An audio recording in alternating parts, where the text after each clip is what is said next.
Hey, Warpugs. So, today is an auspicious day because we are about to witness Anakin give a short lecture on the schools of thought considering Darth Plagueis the Wise. Oh my god. Warpugs, its seals are good. And he's in there with the younglings. I already have a nightmarish feeling about how badly this is going to go. Guys, be sure to like and subscribe to Seals Are Good because God knows she's funny. And this is one of the best series, period, on YouTube. Flat out. Let's just not even kid ourselves. Warpugs, Ulu Platoon in white. Or something approaching white. I don't know. It's a color. It's a color. I don't know. Guys, it has been a little bit since we last saw Anakin and heard about the thesis because Mace Windu has been very, very insistent on him never speaking of it again to anybody in public. But now that Mace Windu has passed, it only seems appropriate that he's going to go torture the younglings with this. Warpugs, I don't think I'm ready for this. Let's get into it. Let's go. Master Skywalker, there are too many of them. What are we going to do? Oh, God.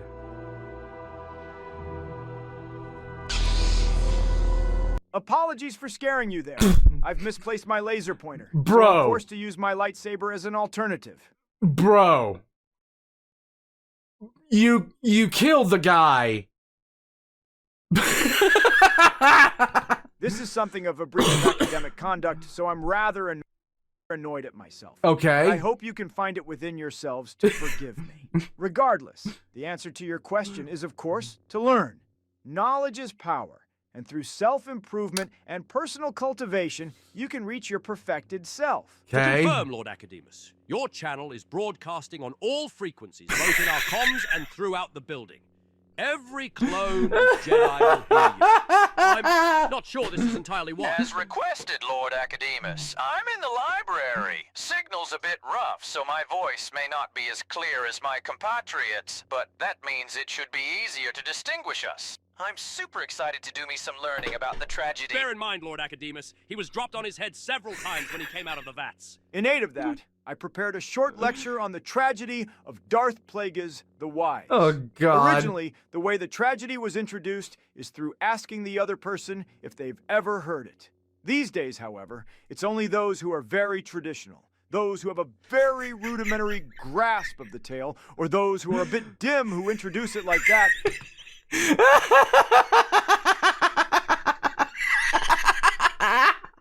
Because, frankly, everyone has at least heard of it. Ironic, I suppose, that the very opening of the tale has become so ubiquitous as to render Wait a itself minute. function. Published posthumously by Dr. Hugo Damask. Under the curious title, Sometimes We Do a Little Self-Sabotage. Functionally dead. The very life of the tale is what killed some of it. Quite the dichotomy. We've lost 30 troopers to suicide. Of course, it's this galaxy-wide knowledge and appreciation that led to a number of different schools of thought emerging to analyze the tragedy, Oh, widely God. acknowledged to be perhaps the greatest short story ever penned. On the bright side, some Jedi have begun begging us for Naturally, it would be very time-consuming to list every school of thought. Indeed, were I to do so, it would likely take up the entire day. To quote an old joke, if you took 10 scholars of the tragedy and put them in a room to argue it out, you could rest assured that you would end up with 15 different views by the end of the day.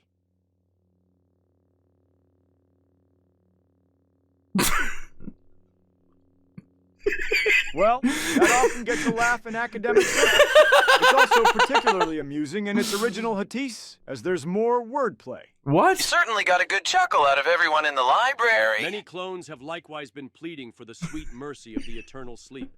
So the two groups are arguing over who should kill who. Additionally, there are 5 schools of thought as respects the tragedy, though more recently, one of these schools has split, making 6, and of course, Oh there is my my own God. school of thought to consider. Together, these schools represent, appropriately, 66% of all interpretations. What? These schools are as follows: the Paradoxical or Tautological School, the Thanatonic or inevitability of Death School. Uh-huh. Treacherous, betrayal, or, in its less extreme readings, the Chicanery School, the Cowardly School, the Folly School, the Gestalt School, the Skywalker, or... Alright, hold on one second. There's a knock at my door. Sorry about that, guys. EMT just knocked on my door. I'm not quite sure, like, they had the wrong address, but, they kind of surprised me. We were both sitting there wondering who was knocking at this hour. Alright, let's keep on going. Dichotomous School. The purpose of this session is to give you a basic understanding of each major school. Please, no. Ensure you have some grounding in the analysis of the tragedy.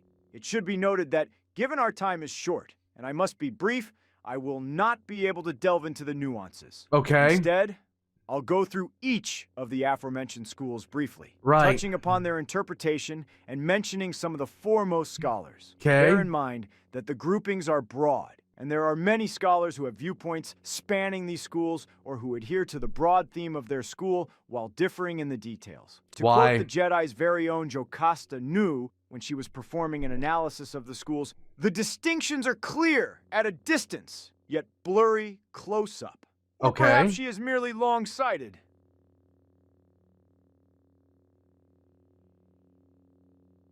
Yes, probably best to hold in your laughter. As Yeah. I mentioned, we are short on time. Jocasta Nu is practically rolling on the floor. I don't think I've ever seen someone laugh so hard. Clones have been trying to shoot one another. Jedi have been leaping in the way. Some of the more selfless have been deflecting the shots onto those around. To dive in, let us start with the largest and most influential school, the Paradoxical School. This school argues the tale is a work focusing on the repetitious nature of our lives, Okay. most famously articulated in Master Kenobi's work, The Tragedy of Darth Plagueis the Wise, Irony and Paradoxes. Okay. As a quick aside, I know paradoxes isn't a real word, but Right. Master Kenobi is very insistent on not using the term paradoxes.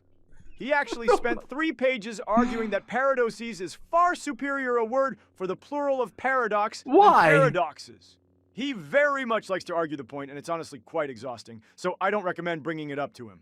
Okay. Either way, Kenobi writes, Plagueis famously uses the Force to influence the midichlorians to create life. Okay. Yet midichlorians are what allow for the use of the Force, Uh-huh. and midichlorians themselves are required for life. Plagueis was, therefore, using midichlorians to influence midichlorians to create midichlorians. Okay. Perhaps he was wise, but he was also quite the tautologist. That gets me every time. As before, you'll forgive me if I don't stop for your laughter. We have a great deal of material to get through. Nonetheless, Oh my Master God. Kenobi's work is well known for its biting and oftentimes humorous critique of the finer points of the tale, and was until relatively recently regarded as the seminal work of the Paradoxical School, and Kenobi himself the foremost scholar within the field. Nice. Of course, those who have read my work will doubtless be aware that I was able to highlight a number of flaws in Master Kenobi's work. But nonetheless, Does he have the high ground? I strongly recommend reading him, both on the tale itself and more broadly, his other works. I'm told his latest piece, The High Ground, Moral and Physical, is quite the page-turner. However, to return to our topic, Master Kenobi argues within his work that the tragedy is, in fact, a metaphor for the repetition inherent within our day-to-day lives. Okay. Just as Plagueis used the midichlorians to influence midichlorians to create midichlorians, Okay. so do we wake up, work, eat, sleep, and repeat in an endless cycle. Okay. To Kenobi, the titular tragedy is the tragedy of all sapient beings, namely that we are gifted with the most important gift of all, life. But we're forced to waste so much of it repeating ourselves over and over. And it is the absence of new experiences that hastens our inevitable end. Okay. After all, who here remembers clearly waking, getting out of bed, showering, and coming to their workplace? All those precious moments we can never have again discarded by our minds, time slipping through our fingers. Quite tragic, really. Orgrim the Stoic, the Jedi most famous for his detached demeanor. Hmm. And the fact he once endured torture for over 4 weeks before even acknowledging his captors were in the room with him has just cut off his own ears and leapt out of the window. Next up is the inevitability of death, or the Thanotic School, Oh, which, God. no one's surprised, I'm sure, argues that the story is actually about the fact death is inevitable, ever closing in on us, like a pride of soft-pawed Nexu. I rather wish death would put on its running shoes, sir. To quote Jedi Master Ki-Adi-Mundi, the eternal sleep will come for us all, whether by fire, Fire. disembowelment, or pure and simple torture, none can escape its cold grasp. Okay. To this school, Plagueis is all of us. And at least in Master Mundi's interpretation, his power to keep the ones he cared about from dying was actually the ability we all have to stave off the infamous second death. I'd be content to settle for just my first death, This sir. is naturally the notion that we all die twice. The first time is our actual death. Okay. The second time is the last time anyone ever remembers us, before we fade into eternal nothingness. The irony for Mundi is that, though the death of Plagueis ensures the final deaths of those he cared about, Okay. he himself has been bought a reprieve by the proliferation of the tale throughout the galaxy. Okay. Ironic indeed. As a quick aside, an interesting interpretation I read within this school by the scholar Ithiel Solaris positioned Plagueis not as a shadowy lord of the Sith, but rather as an academic supplanted by his pupil. After all, he taught him everything he knew, as academics teach their students, who then go on to metaphorically kill their teachers through proving their old theories incorrect, perhaps refining their models or similar. Okay. It speaks to the old adage, academia advances one funeral at a time. This is perhaps my favorite interpretation within this school. A number of Jedi in the library have gathered in the center. They're fiercely debating the Mundi, as compared to the Solaris Thanatonic view. What is wrong with them? The treacherous school is, in fact, a splinter from the Paradoxical School. Uh-huh. The reason for the split is most interesting and could itself very easily be a lecture. Okay. Though we don't have time to get into that now. Thank Force for small mercies. For the purpose of this talk, the key thing to note is that those within this school highlight the treacherous nature of the Sith, and for the more cynical, the inherent selfishness present within virtually all beings, manifesting itself as the overriding need to survive and thrive. We've Right. taken roughly 50% casualties, sir. No fighting has yet occurred. Now this may sound reasonable to you, but the scholar Telutho Kaldrak highlights the potential dark turn this can take. They write, "Put a looming calamity in front of a being, and they may work to avoid it. Put that same looming calamity in front of a group of beings, and tell them they can avoid it, and perhaps they shall. Or perhaps they'll attend your talk as ordered. Put a looming calamity in front of a society of beings, and tell them they could avoid it, but add the caveat that it'll cause disproportionate pain, and you will have torn that society apart." They were, I think you'll agree, highlighting that beings will fight ferociously to maintain their own standard of living, even if doing so will doom others. To highlight another section from their work, for it is the urge to not merely survive, but to thrive in placing this concern above the lives of countless others that is the very view the tragedy is critiquing so powerfully. Oh my A god. very cynical viewpoint, and one I personally have my doubts about, but a highly influential voice within this field. Oh. Nonetheless, their argument later in the piece is most intriguing. Ah. The apprentice of Plagueis is unnamed because the apprentice is you. The apprentice is me, and the apprentice is any being. The apprentice is the selfish urge that whispers for us to stab our coworker in the back for more credits. Okay. That tells us to spread rumors about another to reduce their standing and maybe increase our own. Okay. The apprentice is all of us who, once we have no further use for a person, a relationship, a position, we discarded or them violently and completely. Shakti has fallen to the ground and isn't moving. Again. Trying to check her pulse, but somehow her wrist keeps slipping out of my grip. Joe Castanu said Kaldrak is a hack who couldn't analyze a piece of media if it were made of transparent steel, and the creator were next to them to provide insights. Damn. This has caused some consternation, because a couple of Jedi here are real big fans of Kaldrak. Next is the Cowardly School, most famously espoused by the late Master Windu, who tragically died of suicide for reasons which just go to show how important mental health and personal studies Oh my god. That's messed up so.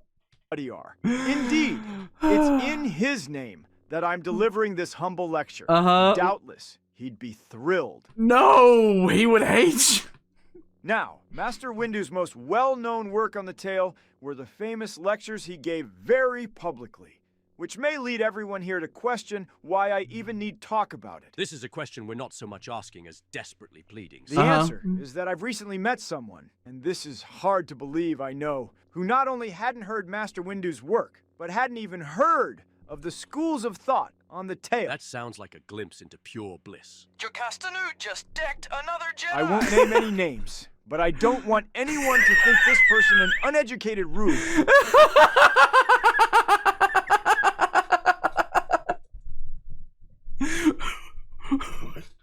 He's already gotten roasted by his own Force lightning. You need to stop, Anakin.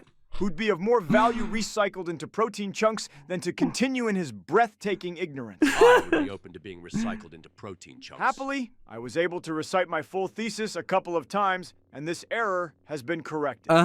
Suffice to say, in the unthinkable possibility you've never heard Master Windu's interpretation, he argues the tale is in fact a commentary on the cowardly nature of the Sith and the inherent failure of their order. She's rolled up her sleeves and said, anyone who cites a pseudo-intellectual hack like Kaldrak is gonna catch these fists. He points to the failure of Darth Bane, Darth Zana, Darth Cognis, and so on to not only keep their rule of two secret, but to continually kill each other not in single combat, but rather through subterfuge or other underhanded means. Right. What, Master Windu asks, is the point of setting up a system wherein you're expected to overcome your master through sheer power, when every Gravid, Green, and Tenebrous will simply ignore your, and I quote Master Windu here directly, dumb as rule.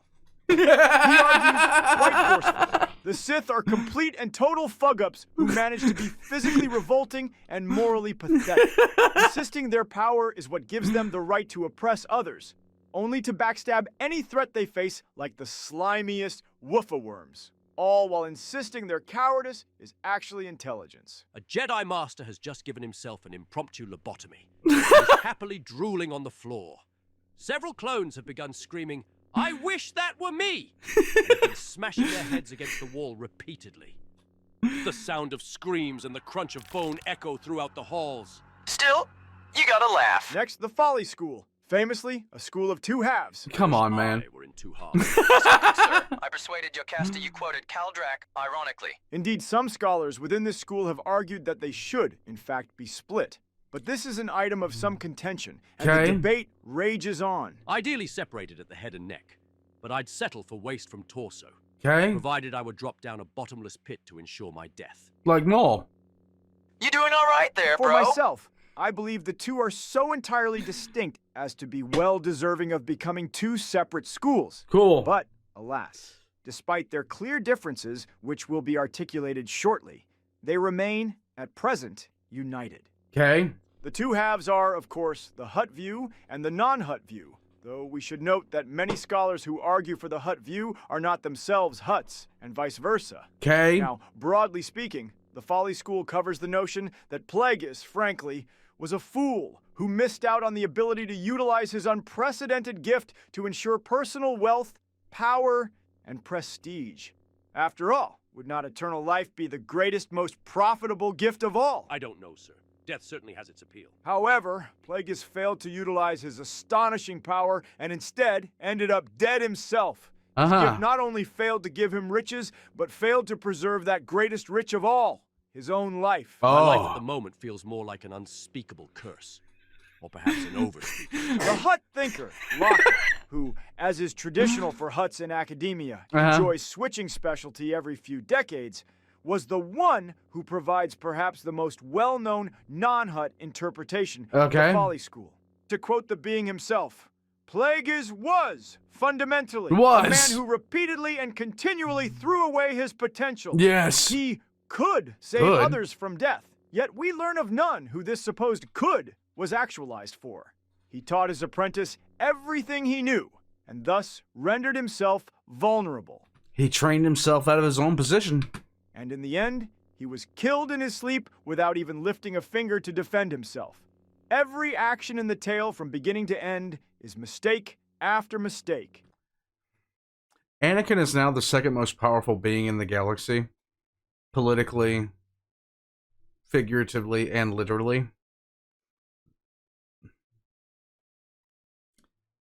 He can now educate the entire new empire on the tragedy of Darth Plagueis the Wise.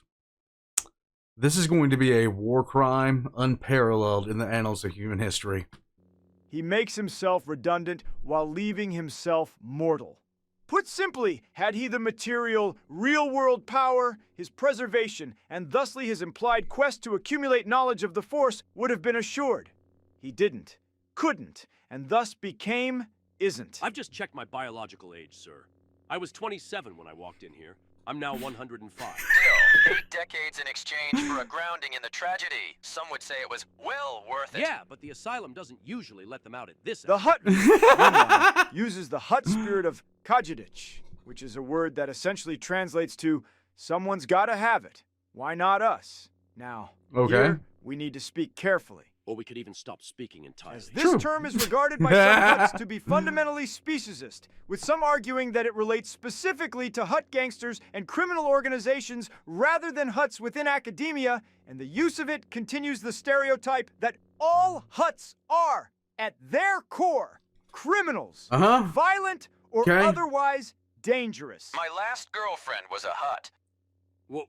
What? Equally, there are those who seek to reclaim the word and use it as a celebration of Hutt culture, arguing that only through using it in a context outside the criminal can both the word and the Hutts broadly no longer be always seen in a negative light. This is, naturally, a mere aside, though very interesting. And we should note Hutt scholars have written to argue for other schools of thought as well. In fact, Locke famously has argued for and against every major school within the context of the tragedy. I myself was thrilled when Locke argued for and against my own school relatively recently. It was a personal milestone. Oh, right. You mean she was fat? Nah, man. I mean, she was a straight-up Hutt. As in, metaphorically? Nah, as in she was literally a Hutt, like the species. Scholars argue that the spirit of Kajidich is fundamentally lacking in the tale, but the absence argued to itself be the tragedy spoken of within the title. Really? Quote the scholar, Beldorian.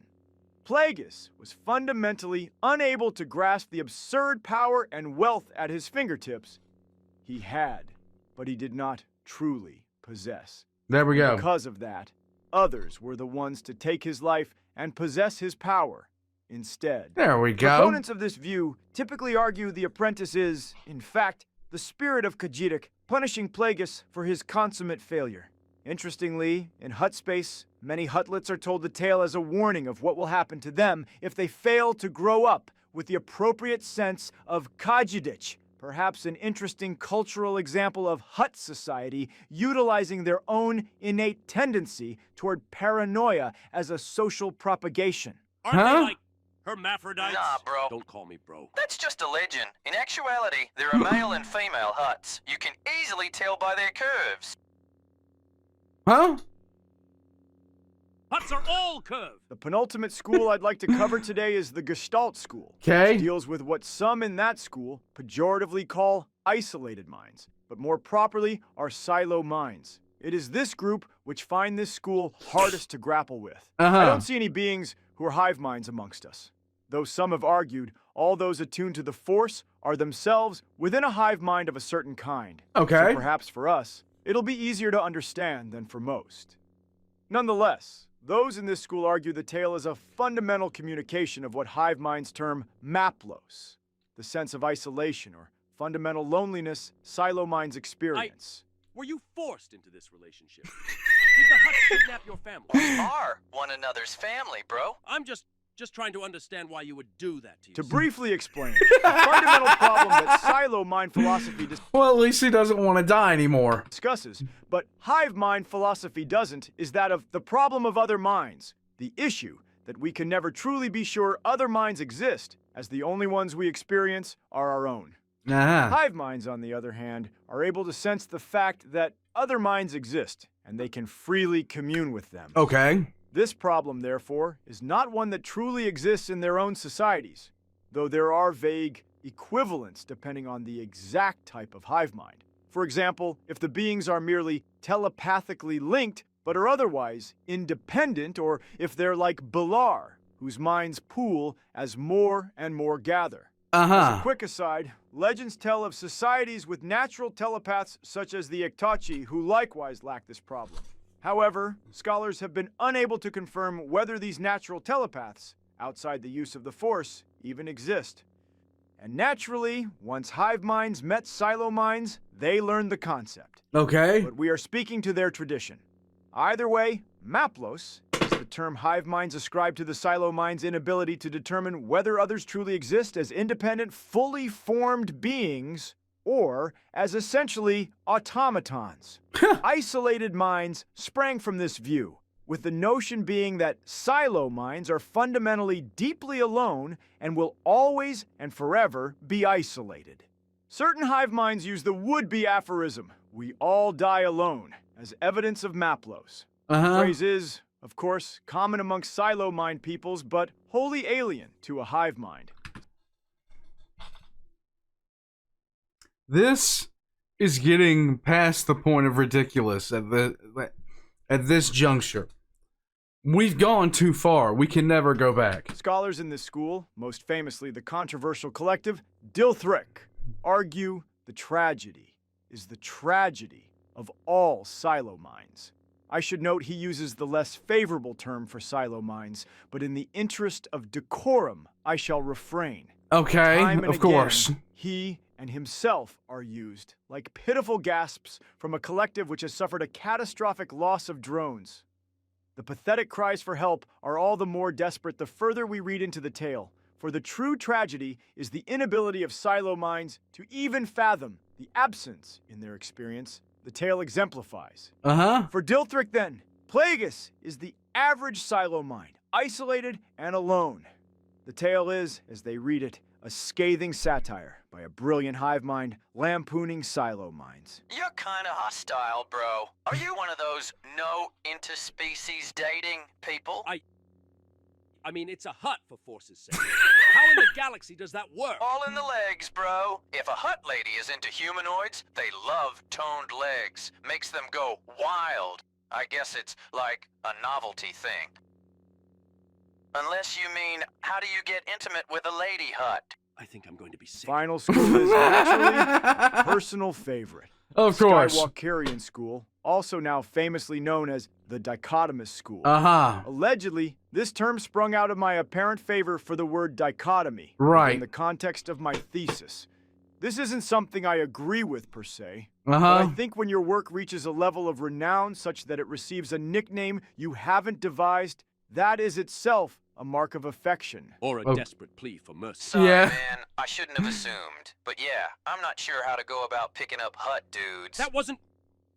Look, can we drop this? I see. You're more of a Wookiee man. Now, my school of thought Yoda focuses on the meta-narrative, which, prior to my thesis, was an area which was fundamentally unexplored within the broader literature of the tale. My thesis, simply put, argued the tragedy was intended to lure the listener to the dark side of the Force, likely as a puzzle piece in a much grander strategy to do so. The lines of evidence for my viewpoint are multifaceted and complex, with my thesis, more appropriately, fleshing it out and requiring approximately 2 hours to do so, with an additional half an hour to discuss the interesting side tangent.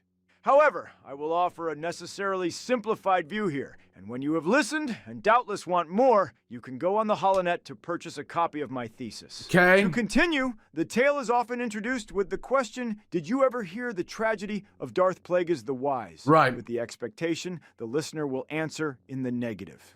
Yet, prior to the publication of my thesis, no one had ever truly asked why this was. You like the fur to have something to hold on to, right? Do I look like Yoda? I wish I were into Wookiees. It would make cruising for chicks easier. My interpretation was, given we knew the tragedy was a tightly penned story with not a word wasted, the answer was in the text. Darth Plagueis was a Sith Lord, and therefore beholden to the rule of two. Right. He was murdered by his apprentice, who Right. would therefore become the master. Uh-huh. The question naturally arises. How would this figure then get their own apprentice? The answer was simple. The Jedi. It's not a story the Jedi would tell you. As the listener would themselves be a Jedi, have a loved one they wanted to save from death, but be unable to act, because the Jedi would not approve of their having a loved one they wanted to save.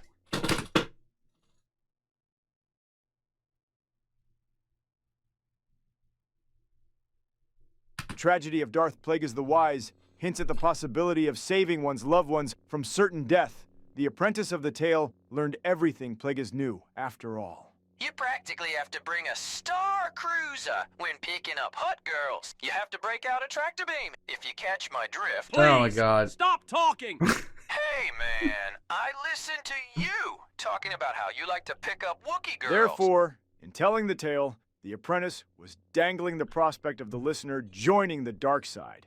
The apprentice need only bait the hook, perhaps through threatening the loved ones of the listener, whether that be in the form of physical threats, or even through more esoteric means such as through the use of influencing premonitions or threatening the academic career of the loved one. Thus, does everything fall neatly into place. Okay. The richness of the subtextual narrative, when viewed through such a lens, is something to behold. Indeed, the very start of the traditional reading, "Did you ever hear?" inherently invites audience participation, and the use of the language "killed him in his sleep," rather than murdered or assassinated, paired with the term ironic, with the recounting of Plagueis' ability to save others from death, but not himself, suggests a wry amusement as respects the latter, and a distancing of the act for the former. If the apprentice were the one speaking, both would make sense. A quiet, sadistic joy in their act of murder, paired with a desire for the listener not to view them in as harsh a light through the careful control displayed in the use of the language. Oh, I don't like force-damned Wookiees! Hey man, I get it. Breakups can be rough. But there's plenty more Wookiees in the grove. Yeah. Right? This view would naturally make the tragedy a mythologized recounting of real-world events from the apprentice's life. Come on, Anakin. Come on, Anakin. Figure it out. Naturally, this raises further questions. Like? Alas, we do not have all day, and therefore, I shall close out my talk. For those who are curious about this or indeed would like a more in-depth exploration of the schools discussed here, then you really should purchase my thesis, or else seek out the talk once I upload it. Either way, thank you all for listening. Are there any questions?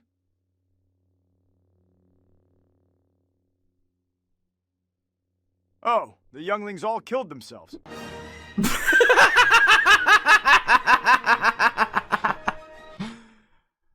Oh, when you know it's coming. When you know it's coming.